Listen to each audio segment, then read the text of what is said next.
علامہ عسقلانی رحمۃ اللہ تعالیٰ علیہ، علامہ بدر الدین رحمۃ اللہ تعالیٰ علیہ، علامہ اسماعیل حقی رحمۃ اللہ تعالیٰ علیہ تحریر فرماتے ہیں حضرت جبرائیل علیہ الصلاۃ والتسلیم کے حوالے سے کہ 4 مرتبہ ایسا موقع آیا ہے کہ جب حضرت جبرائیل علیہ السلام اپنی پوری طاقت صرف کر کے زمین کی طرف تشریف لائے ہیں۔ یوں تو حضرت جبرائیل علیہ الصلاۃ والتسلیم نہ جانے کتنی مرتبہ زمین پر تشریف لائے ہیں، لیکن حضرت جبرائیل جب تیز رفتار کے ساتھ میں اپنی پوری طاقت کے ساتھ میں جو تشریف لائے ہیں زمین کی طرف، ایسے موقع 4 مرتبہ آئے ہیں۔ آپ فرماتے ہیں کہ جب حضرت ابراہیم خلیل اللہ علیہ الصلاۃ والتسلیم کو منجنیق کے ذریعے آگ کی طرف پھینکا جا رہا تھا تو حضرت ابراہیم خلیل اللہ علیہ الصلاۃ والتسلیم کو منجنیق کے ذریعے پھینک دیا گیا۔ اللہ نے مجھے حکم دیا، اے جبرائیل جاؤ زمین کی طرف اور میرا خلیل آگ میں نہ جانے پائے اس سے پہلے آگ کو جا کر کے میرا حکم سنا دو۔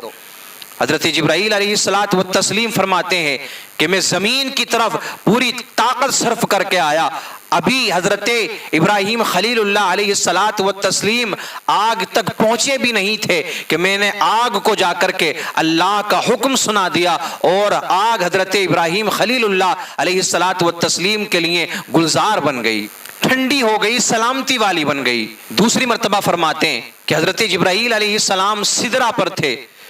کہ ادھر حضرت ابراہیم خلیل اللہ علیہ الصلاۃ والتسلیم نے اپنے پیارے بیٹے حضرت اسماعیل علیہ الصلاۃ والتسلیم کی گردن پر چھری چلانا شروع کیا۔ ایک مرتبہ چھری چلائی، چھری نے حضرت اسماعیل علیہ الصلاۃ والتسلیم کی گردن کا کچھ نہیں بگاڑا۔ دوسری مرتبہ چلائی، پھر چھری نہیں چلتی ہے۔ حضرت جبرائیل علیہ الصلاۃ والتسلیم فرماتے ہیں کہ ادھر حضرت ابراہیم خلیل اللہ علیہ الصلاۃ والتسلیم نے جب تیسری مرتبہ اپنے بیٹے حضرت اسماعیل کی گردن پر چھری چلانا چاہا، ادھر رب نے مجھے حکم دیا، اے جبرائیل جاؤ جنت میں چلے جاؤ، وہاں سے ایک دمبا لو اور تیزی کے ساتھ میں زمین پر جاؤ اور اسماعیل کو ہٹا کر کے اس دمبے کو وہاں لٹا دو تاکہ ابراہیم نے بیٹے کو ذبح نہ کرے بلکہ اس کی جگہ پر یہ دمبا ذبح ہو جائے۔ حضرت جبرائیل علیہ الصلاۃ والتسلیم فرماتے ہیں کہ میں تیزی کے ساتھ میں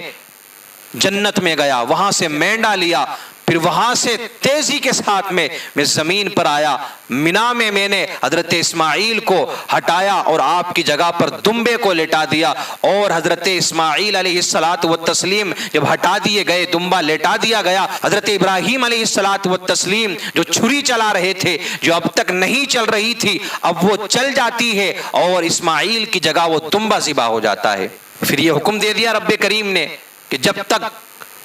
مسلمان رہیں گے تب تک سنت ابراہیمی ہر مسلمان پر ادا کرنا واجب ہے،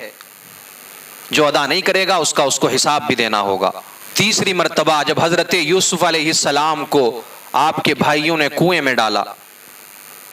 حضرت یوسف علیہ السلام کو رسی کے ذریعے لٹکا دیا گیا، نیچے لٹکایا، حضرت جبرائیل علیہ السلام فرماتے ہیں کہ رسی کو کاٹ دیا گیا، حضرت یوسف علیہ السلام آدھے کنویں تک پہنچ چکے تھے،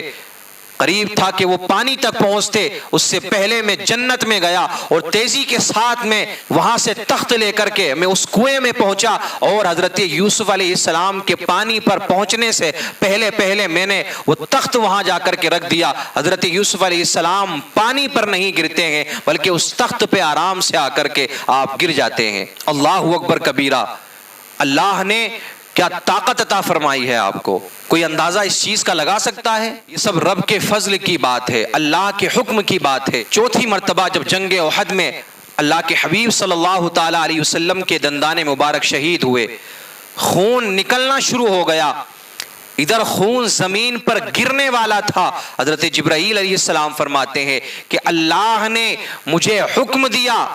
کہ اے جبرائیل کہیں ایسا نہ ہو کہ میرے محبوب کے دانتوں میں سے نکلا ہوا خون زمین پر گر جائے، اگر ایسا ہو گیا تو ساری زمین جل کر کے راکھ ہو جائے گی۔ اے جبرائیل جاؤ اور زمین پر خون کا قطرہ گرنے سے پہلے اسے اٹھا لو۔ حضرت جبرائیل علیہ الصلوۃ والتسلیم پوری طاقت سے سدرہ سے چلتے ہیں اور زمین کی طرف آتے ہیں۔ ابھی قطرہ زمین پر گرنے ہی والا تھا کہ حضرت جبرائیل علیہ الصلوۃ والتسلیم اس قطرے کو اٹھا لیتے ہیں۔ میرے عزیزو غور فرمائیں، آپ کون ہیں حضرت جبرائیل علیہ الصلوۃ والتسلیم؟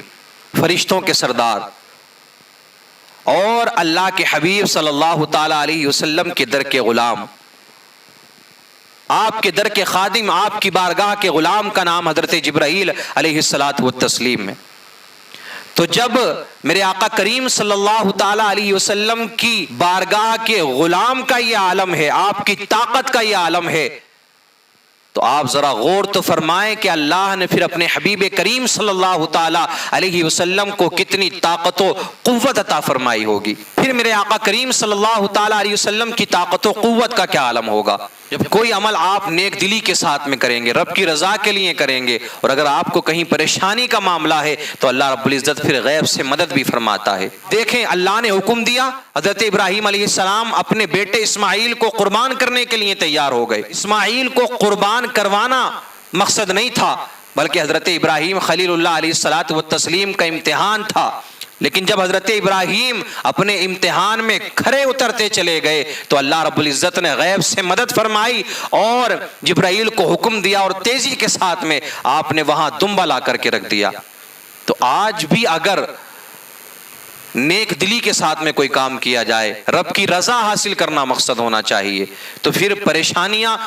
مسلمان کا کچھ نہیں بگاڑ سکتی۔ کتنے موقع ایسے آئے ہیں کہ جنگوں کے موقع پر رب کریم نے مسلمانوں کی فرشتوں کے ذریعے مدد فرمائی ہے۔ آج بھی اگر کوئی نیک بندہ اللہ کی رضا کے لیے کوئی کام کرتا ہے اور صرف اس کے دل میں خوف خدا ہو اور دنیا کے اندر کسی کا خوف اس کے دل میں نہ ہو، تو اگر اس کے ساتھ میں کوئی پریشانی کا معاملہ ہے تو رب کریم اس کی بھی مدد فرماتا ہے۔